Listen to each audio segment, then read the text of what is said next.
Ayan guys. Tapos na po sa labas. Yan po ang pinagkaabalahan ko ako last week. Yan po guys.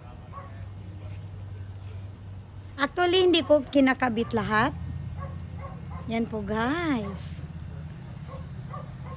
Okay. Yan po. Sa outdoors. Medyo konti lang siya ngayon guys. Tingnan mo. Yan. Kita ninyo guys. Yan po. Sa labas ng bahay ko.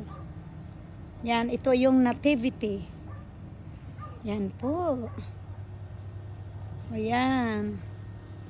Diba? Yan. It's done. Sa loob naman ang next gawin ko. Yan po guys. The best. Yung nativity. Bye guys. Thank you for watching. Likes and subscribe.